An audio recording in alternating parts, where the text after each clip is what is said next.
maxkamadda sare ee ciidamada qalabka sida ee Puntland ayaa dil toogasho ku riday 7 askari oo maxkamaddu sheegtay inay hub iyo gaadiid kala baxsadeen ciidamada Puntland isla markaana ay ka iibsadeen Galmudug. Gudoomiyaha maxkamadda ciidamada qalabka sida gobolada Bari Karkaar Sanaag Highland iyo Gardafo gaashaanle sare Cawil Maxamed Faarax ayaa xukunka la wadaagay warbaahinta. Waxaa fariistay maanta oo ay taariikhdu tahay 7 bishii 6 2018 maxkamadda ciidamada qalabka sida gobolada Bari Karkaar Highland Sanaag iyo Gardafo waxay u fariistay xukun ciqaab ah oo loo haystay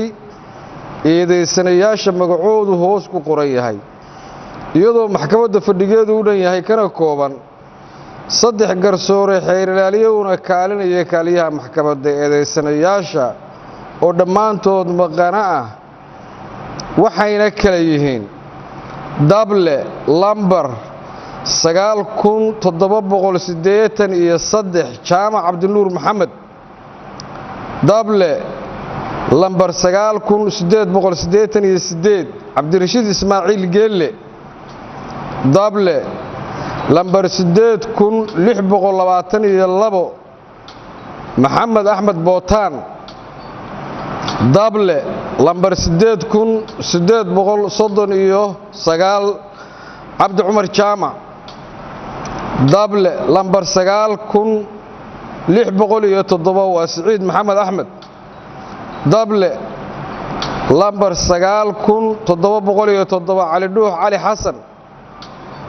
dable lambar 9938 Cabdiraxmaan Cabdilaahi Ashkar. maxkamaddu markii ay dhageystay dooda xeer ilaaliyaha markii ay dhageystay difaaca qareenka eedeysanayaasha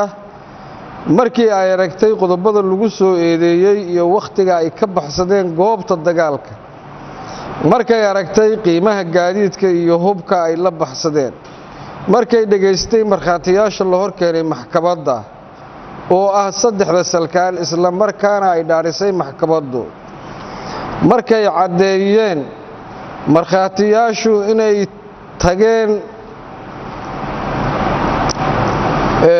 la tageen gaarigii iyo hubkii ay la baxsadeen markay cadeeyeen inay ula baxsadeen hubka iyo gaadiidka rabitaankooda ee aanay jirin cid ku khasabtay iyadoo lagu jiro xilli dagaal markay aragtay qodobada lagu soo eedeeyay iyo xilliga dagaalka ee ay ku jiraan ciidamada Puntland waxay maxkamaddu ku xukuntay 7 eedeysane midkiiba dil toogasho. Cabdiqani Axmed Maxamed Fantastic Television caalamiga Home Cable Garowe.